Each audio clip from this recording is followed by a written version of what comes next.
I want to talk about surrender versus resistance because this is a concept that could literally change your entire life.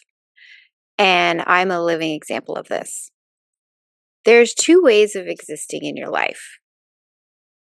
One is a pathway of resistance. It's fighting for things that you want, fighting in relationships, even if the other person isn't showing up. It's fighting for a position that you really want that just doesn't seem to be flowing to you. It's fighting to do something in your life because your ego is saying, you've come this far, you have to keep going, you have to keep fighting. And this can be like an upstream battle. But then there's this other way of living your life, which can be more free flowing, can be about surrendering. So, surrendering to, you know what, this relationship just isn't working anymore. I think we're both exhausted. I'm doing all the work, you're not showing up. I think it's come to an end. I can't do this alone. It's, you know what, this job, I've been fighting for it. It's not working out. It doesn't feel aligned for me anymore. I've lost my drive. I've lost my spirit. I think it's time to move on. It can be, you know what, I wanted to come try this place to live. It's not working out. I've tried. I now see that the other place I was living at, maybe there is something there for me. Maybe I should have stayed. So there's this way of being in our life that is more free flowing, more surrender. And in my own personal life, I have practiced surrendering. And I can tell you by surrendering to situations, challenges, redirections, that actually your life can become a little easier. Like, I think that we're so afraid sometimes of changing or making the wrong decision or making the wrong turn that we sometimes stay stuck in something that just isn't aligned for us anymore because we are growing, we are changing as things happen to us. And with that growth and change, your life has to grow and change as well. You can't just be the only one staying in the same life, growing and changing. And so you might be thinking to yourself, well, what's the point of all this? And that's a great question because there's so many ideas and so many theories. But I think that in the bigger picture, our existence here is we all have an individual reason for being here. And it's really remembering that reason, coming back to you. We have a really amazing navigation system in our body. It's called emotions, it's called intuition, it's called the gut feeling, and it's all helping us to really navigate without always being in our minds and doing what's logical.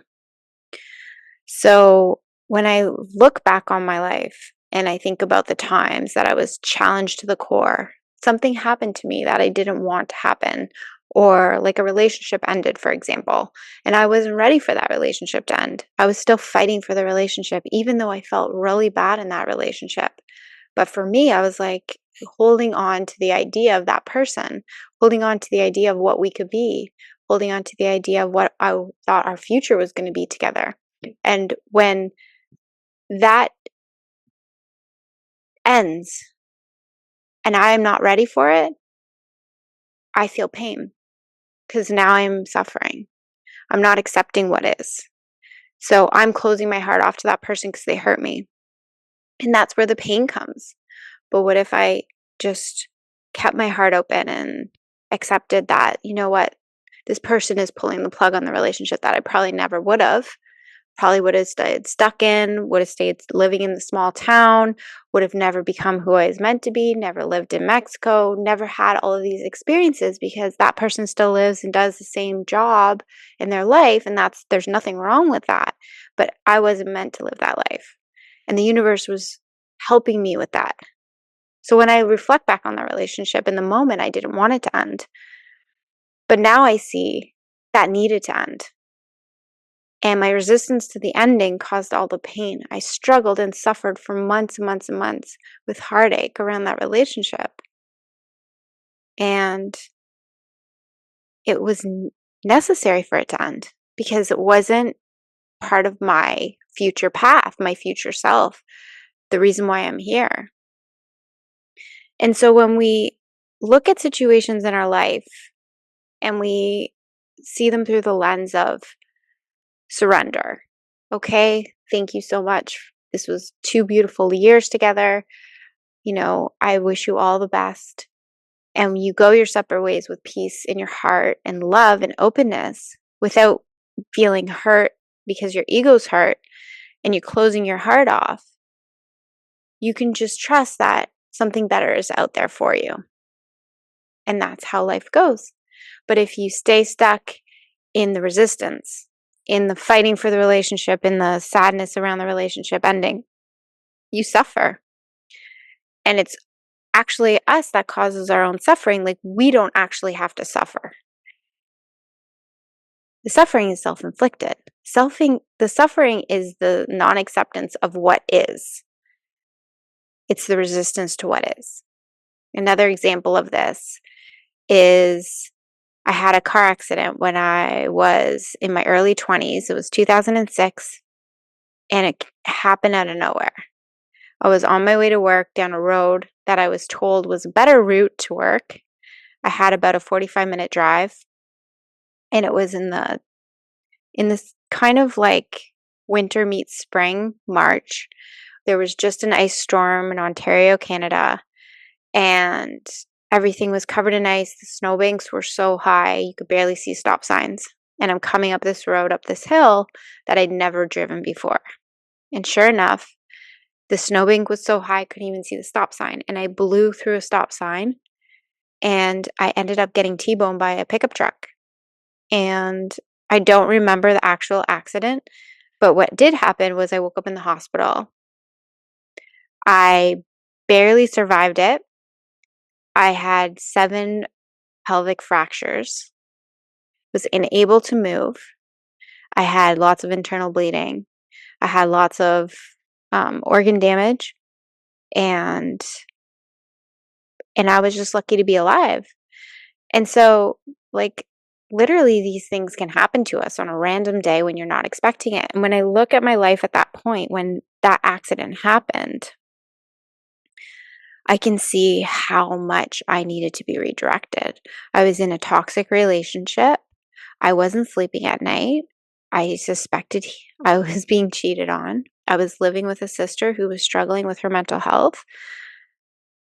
I was in a bad state. And that night I slept. I woke up in the next morning and I just felt different. I just felt like I was in a trance, like I just was not present. And that is how I had been existing for a long time at that point. And the universe came. I got literally T-boned, stopped in my tracks, stopped in my life. I was in a job that I was unhappy in. I knew I needed a change. I knew I needed to go back to school, but I didn't know what I wanted to do. And I went through this recovery process, which for me took 3 months. For many people would take 6 to 8 months. But I was so determined to get back on my feet. So I spent a month in a hospital. I spent a month in a wheelchair. And then I transitioned into my crutches, and right away I was at the gym. I was just like, I'm not going to be stuck like this anymore. And then I was on my rollerblades in like a couple weeks. So I was just determined, and that opportunity, when I realized that actually my life had been saved by the paramedics, because time is a massive factor when you think about a pelvic fracture. There's so much blood loss that if you're not in a hospital setting in a reasonable amount of time, your chances of survival are very low. So once I realized that they had saved my life, I was like, that's what I want to do with my life. It's a physical challenge. It's a mental challenge. I'm a person that loves challenge, and I was just like, this is it. And I want to help people. That's it. That's my career. So I ended up recovering from that accident, signing myself up for school, and I spent the next 9 years of my life as a paramedic. So, had that accident not have happened, first of all, I wouldn't have left the toxic relationship because while I was in the hospital, he actually went to the hospital, then went out to the bar after and ran into a cousin of mine who was like, "Oh, where's Tara?" And he's like, "Oh, she's just in the hospital. She had an accident." And just that's the kind of person I was with at the time. But I left the relationship. I changed my career because I knew I was really unhappy in my job.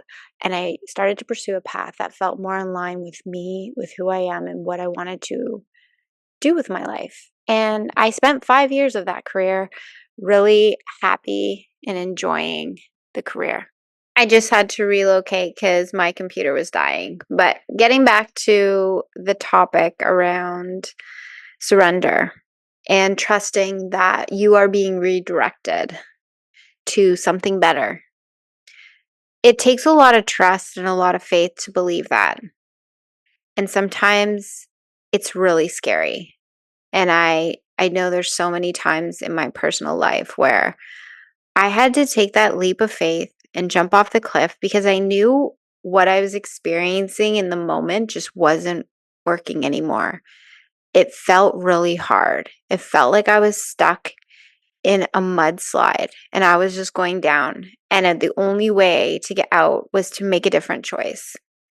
And the tricky and most interesting thing about life is sometimes you have to make a decision and take a step forward, not knowing if that's the right step, but trusting that even if it's not the right step, then now you have the contrast to recognize that, okay, this isn't the right way, then it was the other way.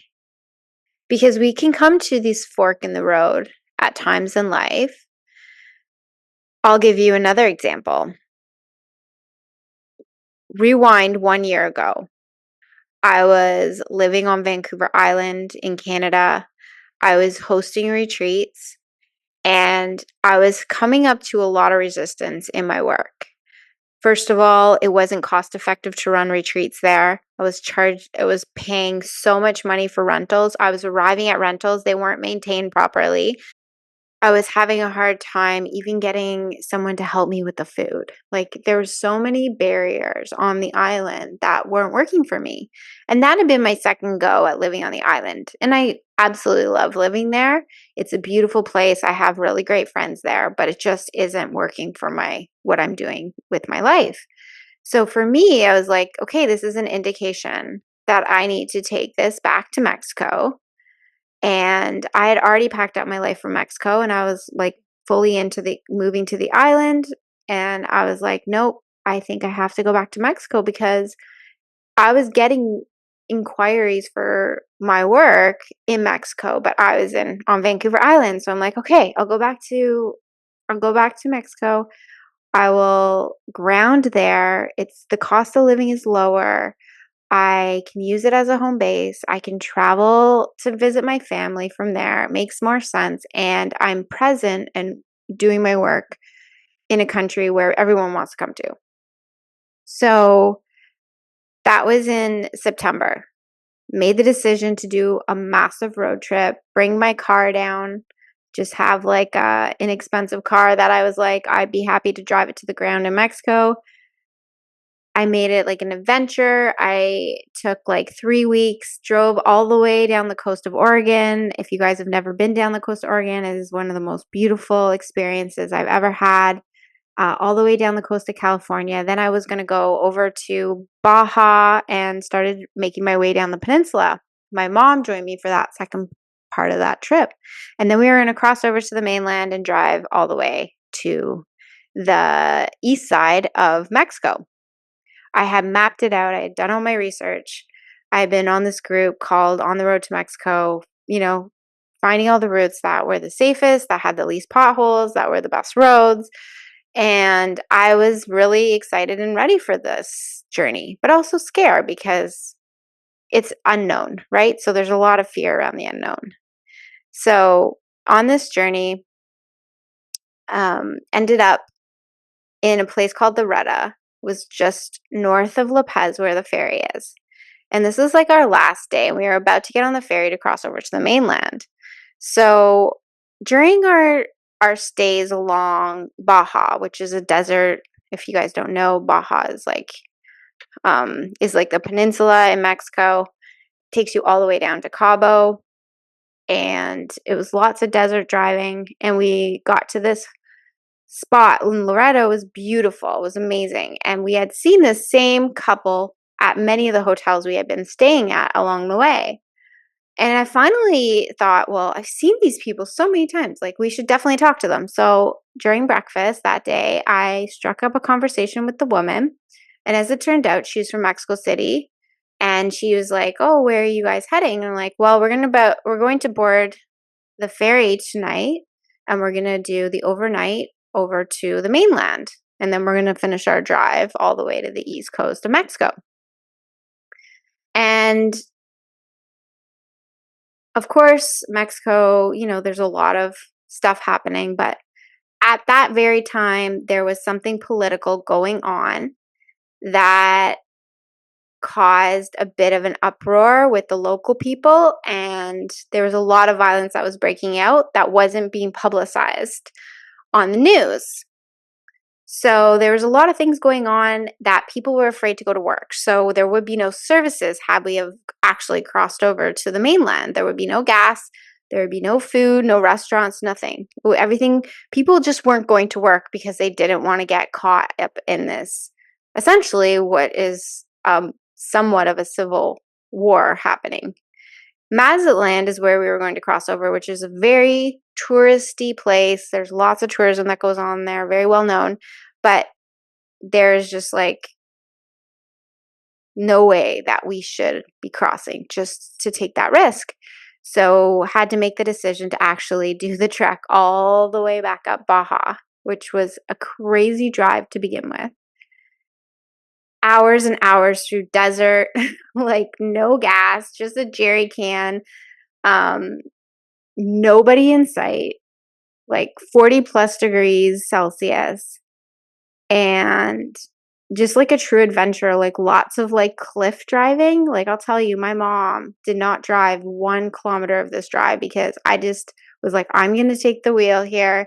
She like a little bit of an anxious driver. So I'm like, I'm going to take the wheel here and just do this drive. Like you're on like a I guess like a rock cliff, like a very like steep slope going up, and there's like a transport coming down the other side, and it's like 2 lanes, like super narrow, and no like guardrails or anything, just crosses everywhere on the cliff. It was a crazy drive, lots of potholes, but we made it. I made it back. We made it back to San Diego. Made some decisions about the car, figured it all out, ended up flying to the east coast of Mexico. And I had literally packed up my life from Canada. I'm like, no, I have to, this is where my work is. This is where it makes the most sense. This is where most like cost effective living is. Packed all my life up. That was 1 year ago. I went through so many experiences from the moment I landed back in Mexico, between the house I was staying in the jungle for my retreats, to like a shoulder dislocation, to like situations that would happen just like randomly on a highway, like you name it, it would happen.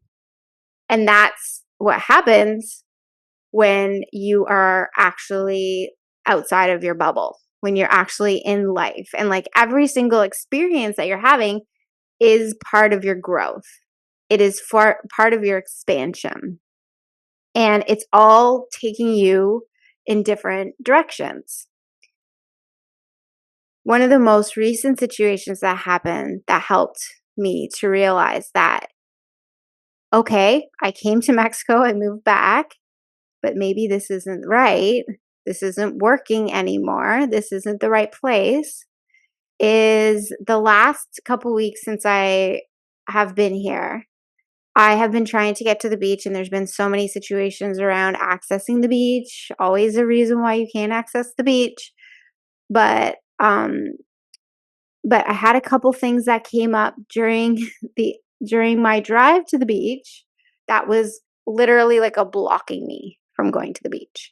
Not only was I blocked by a transport truck who blocked the road, who was stuck, which was like a half an hour delay, to getting blocked by having a little fender bender with a taxi driver. And here, nobody's a defensive driver. Everybody just whips out.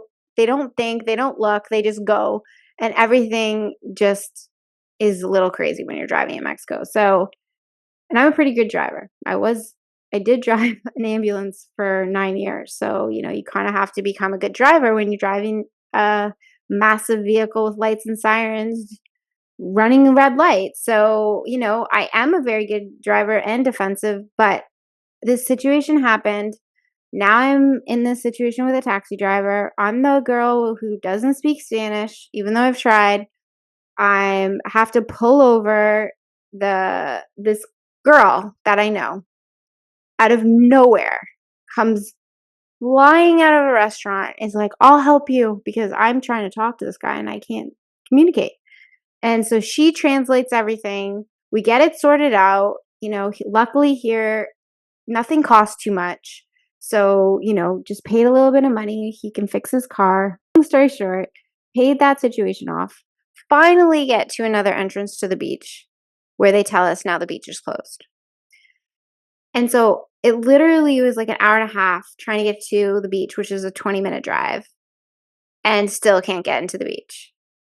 So now my friend's upset. She's yelling at the guy. I'm like, it's not his fault. He's just a messenger. You can't get mad at him. So I schmoozed him. He let us through. Went to the beach for 25 minutes and came home. I was so exhausted. Like, my nervous system was so exhausted. Like, during that whole time, like, I always look at these circumstances. Like, I'm not going to sit there and be like, oh my God, like, I'm out this money and like, oh, this happened, and like let it ruin my day. Like, I just literally go with the flow and move on. And that's what I did. And I have been living my life that way, just kind of letting things happen and moving on. I mean, not that I use insurance, but that's what insurance is for. This is a tax I pay to the country to be here. I have my own things that I believe that help me to let it go. Let it go. Because the things that keep us stuck in being unhappy is the resistance to what is. So had I have made a really big deal about that guy being parked there and how it all went down, and I sat there and I fought with him, and then I don't want to pay, so then I wait for insurance, and in Mexico it's like 3 hours is 5 hours, so it's like next thing you know, you lost like one night of your life, and like you're in a bad mood and your whole night spirals out of control, and your next day you're still resonating from that whole experience, and you're still like, oh, you're in a bad state of mind. You're like, can't believe this country. And like, you start going down these rabbit holes of like negative thought patterns. But I don't let myself go there. I'm just like, it happened, move on. It happened, move on. It happened, move on. And that's how you surrender. I just heard this thing from Mel Robbins. If you guys don't know who Mel Robbins is, she's amazing. And she wrote a book called Let Them. And she talked about, in this little clip I saw, about how part of our unhappiness has to do with our trying to change others. So we want people to behave in the way that we want them to behave, or we see their potential and we want them to become their potential. And it's like the fight to change others. It could be our kids, it could be our partners, it could be our parents. But it's like the moment that you just let them be who they are and you accept them for exactly what they are in this moment is the moment that you stop feeling so bad. You stop fighting the situation. When you meet somebody, say a potential partner, and you're like, oh, I don't like this about them, I want to change that, but they're so cute, and like, oh, but they have these good qualities, but there's like these things that are nagging at you that you really don't love about that person, that maybe you won't be able to handle, but you think that you can change it. I'm telling you right now, it's probably going to be what's going to end the relationship. And I can tell you that from experience. So it's accepting people as they are and for who they are. And that is only fair. Like, if somebody came along and said, oh, I really like Tara, but she's a little woo-woo for me. Like, I just don't even know if I, like, really like that about her. And then every time I was, like, say, going into doing, like, a meditation or pulling, like, a tarot card or something, they're, like, making comments or, like, saying, like, "Why do you do that? Doesn't make any sense. Like, stop doing that. Trying to change me? Like, that's who I am. You met me like that. You either accept who I am or move on." And I think that's where we really get stuck. So the theme of this podcast obviously is about either accepting what is or resisting it. Resistance will equal struggle, unhappiness, heartbreak, pain, lack of inner peace. Surrender is just flowing with life. So after that whole ordeal with the getting to the beach and the taxi driver and all the things, I came home. I was decompressing and I pulled a card. And my card was flow, water, flowing with the ebbs and flows of life. Like water just flows in between cracks and it just goes and it freezes and it stays stagnant and then it moves and like just be like water was basically what the card was telling me. Just stay like water. Things might feel hard, you might be stuck, but it's going to flow again. It's always going to flow again. You might come back to another point of resistance and then you tune into like, is this right for me?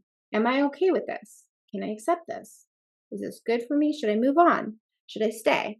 You figure it out, you move on, and you keep flowing through your life like that. And I tell you from experience that that is what has kept my sanity, because otherwise, if I was up in arms every single time something shitty happened to me, like I would probably not be a very happy person to be around.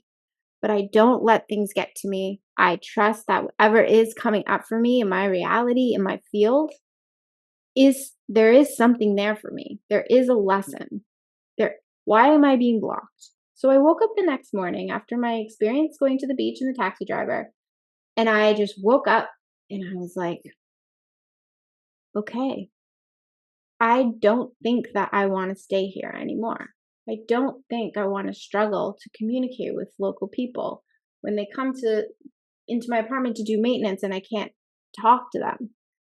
Even though I've tried to learn the language, I can really commit to myself and like really learn, but how much do I really want that? Like, I would love to understand Spanish, but is that really something that I'm willing to like commit to? And how long do I want to be in a foreign country? Because it's never going to really feel like home because I really can't communicate with the locals. And if I can't communicate with the locals, hard to make community, and the expats or the foreigners are coming and going and nobody stays and everybody's transient. And I just started to realize that like I will never feel like home here. I've given it 6 years off and on. I don't think that this is where home will be. But I see how much growth I've had, how much I've learned, how much I've gotten to spend with a lot of the indigenous communities here. That helps me with my work.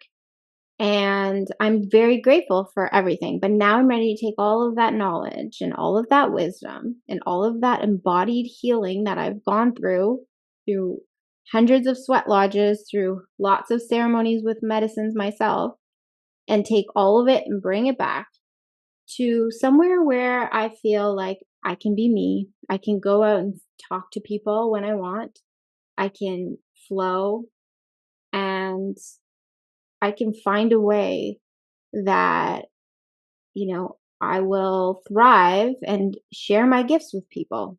So, all of that to say is it's not a failure. I moved my whole life here 1 year ago.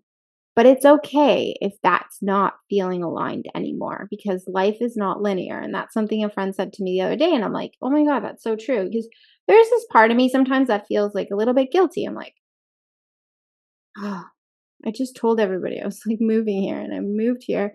And now I'm here and I'm like, I'm going to go back. I'm going to go somewhere else. So to be continued on where that ends up being. But life is a journey. It's not a destination. It's okay if you make mistakes. It's okay if you don't do the right thing. It's okay sometimes if you take the wrong step forward because you needed to take the step to see that that wasn't the right step. How are you going to know otherwise? There's no other way to figure it out.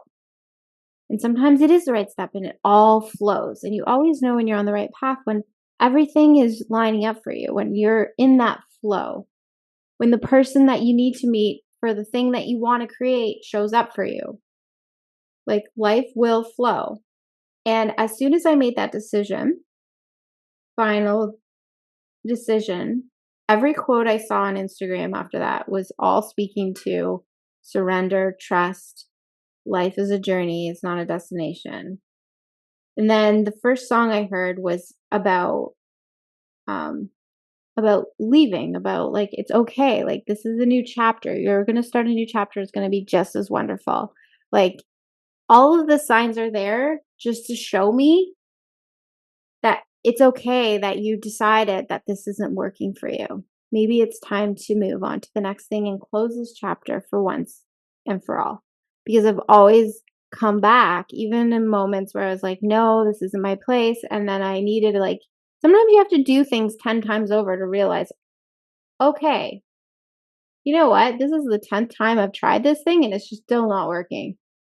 I don't think it's going to change anytime soon. And how much of my time and life do I want to waste wondering if it will change? Just like being in a relationship with someone who you see have potential. Like, how much time are you willing to waste or spend waiting for them to become the person that they may never become? So, I hope that there's something there for you guys. This is kind of like a really has taken an interesting turn in a conversation. I'm learning so much about myself. And as I learn, I'm sharing it with you. And I think that there's a lot that can come from just surrendering and letting things happen, even things that feel like, why me? There's always a reason.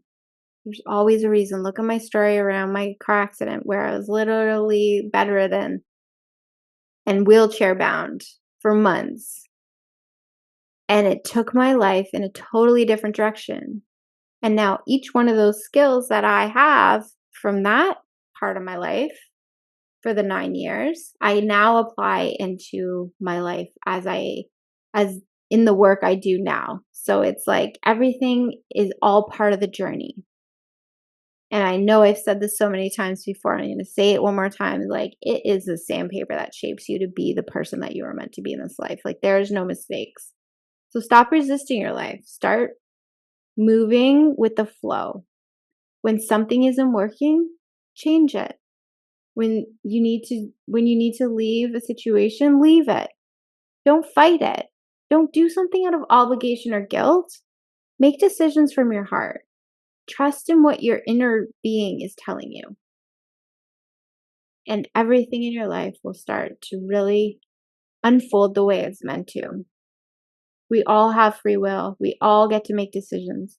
But only some of us who are brave enough to trust the intuition in our hearts are the ones that are really going to come to the full fruition of what is meant for us in this lifetime. So I hope you guys took something away from this. If this resonates with you, if you think that there's somebody that might benefit from this little video, this podcast, please share it with them, send them a link, and I will definitely see you guys next week.